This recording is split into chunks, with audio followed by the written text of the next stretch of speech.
Peace. Oh, that's the river. It's splashing away. So it's been on my mind lately. A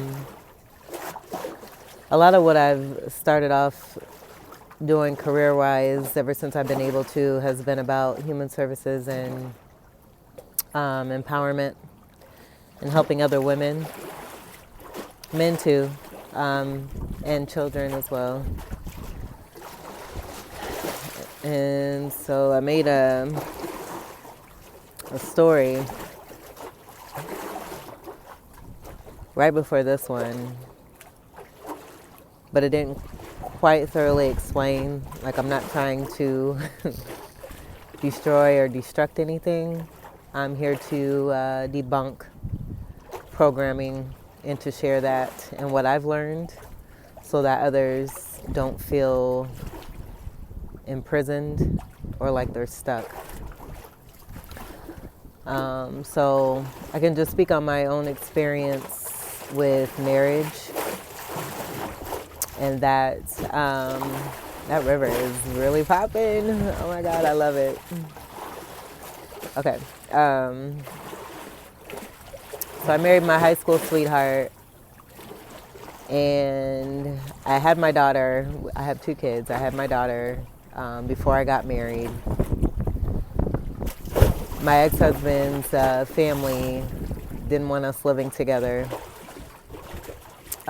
because we had a kid and we weren't married. And so we had a situation where we were kind of pressured. I mean, we make our own decisions. I know that now, but the pressure was ridiculous.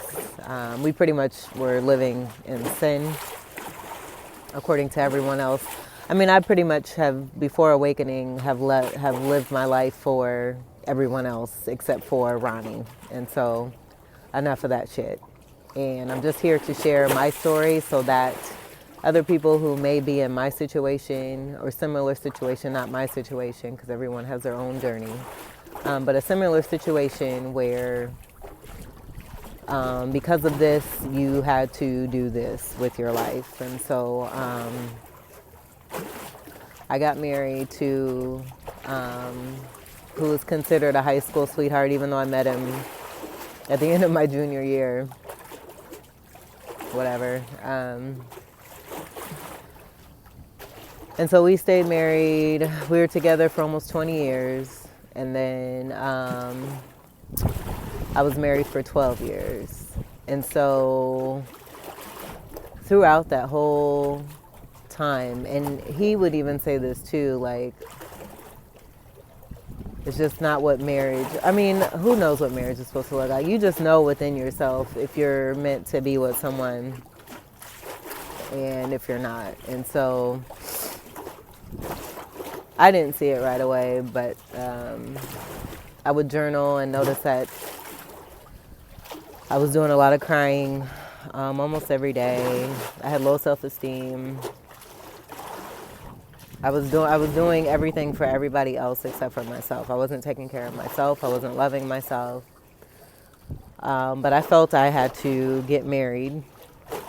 It even came down to like right before my wedding day where I could have gotten out of it, but because of everybody coming from out of town and I decided to stay in this marriage. Or to get married. There were a lot of things that even led up to that point of marriage where I decided to get married anyway, knowing good and damn well that I should not have. So, got married. Right after we got married, I mean, there were a lot of things that had happened as experiences that were like red flags. And so I can say with programming, the red flags might look like, oh, those are just obstacles and hurdles, and that's what every married couple goes through. But you'll get through those obstacles and you'll work it out and you'll see another day and everything will be fine. But everything is not fine. It just seemed like it got worse either every day, every month, or every year, where it was like, okay, here's the big sign right here. and then ignore it. Okay, here's a really big sign right here. But because of what we felt and how it looked to everyone else, like we had the boy and the girl, we were married, we had a home, few cars, you know, because of what it looked like to everyone else, I felt obligated to stay. And so I'm just here to say, as a matrix myth is what I'm calling them, matrix myth, you are not obligated to stay in a toxic ass relationship that is hidden by a marriage. A marriage is sacred. It's the importance was never really known to me.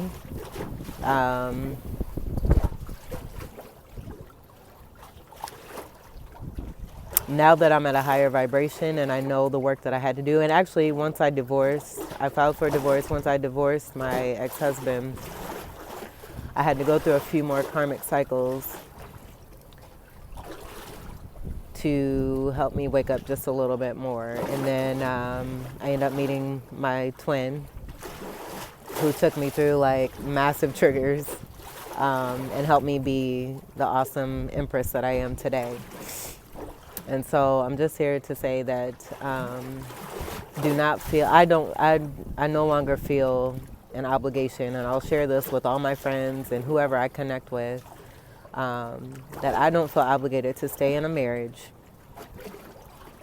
And this is all happening while I was sleeping too. So decisions were made, and had none of these decisions been made, it wouldn't have got me to where I am. So I'm grateful for all of it. Again, I'm just here to help others who may be feeling stuck. But I do not feel obligated to stay in a marriage because I have kids with someone. My happiness comes first, my joy and my peace. I was more worried about the kids and having what was considered to be a stable home because we were a unit, but it wasn't stable at all because there was nothing but worry, fear, anxiety, fighting, crying, anger, depression, just a whole lot of negative versus the positive. And there was no balance in life. And so I took the steps as a woman to begin loving myself, and knew that what I was in was not going to, there had to be something better than that. Not to say there was a better man out there, but no one should have to live the way that I had lived. Again, where I was crying a majority of the nights.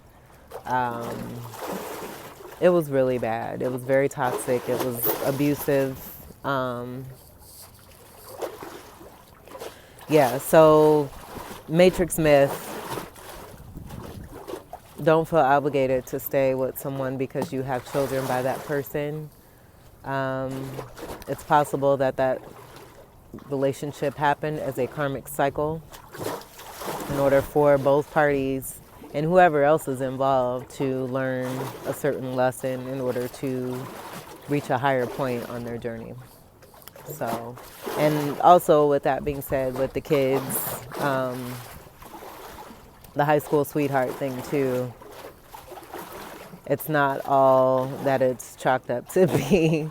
And I know a lot of couples where it's been brought to my attention that have tried to stay together for however many other years so that they can say they've been together, they're 25, 50, 75, 1,000.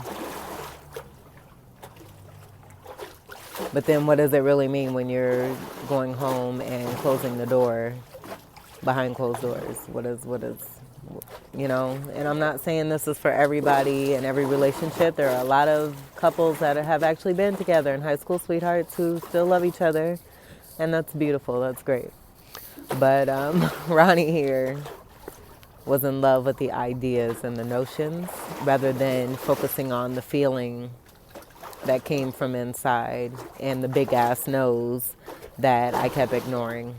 So it's all about your intuition and knowing yourself and loving yourself. Choosing to live for yourself and not pleasing others and what others may want for your life because of traditions, that others were forced to live in that are now being forced down on you. So I guess that's the best way I can say it. Hopefully I said it well enough, because I think in my first video I was pretty much sounding like a divorce or marriage basher, and I'm all about marriage. It's just that I know there's a lot of women out there who are like myself, who were in a sleepy place with low vibe, low self-esteem, not in any particular place to love self enough to where you're actually attracting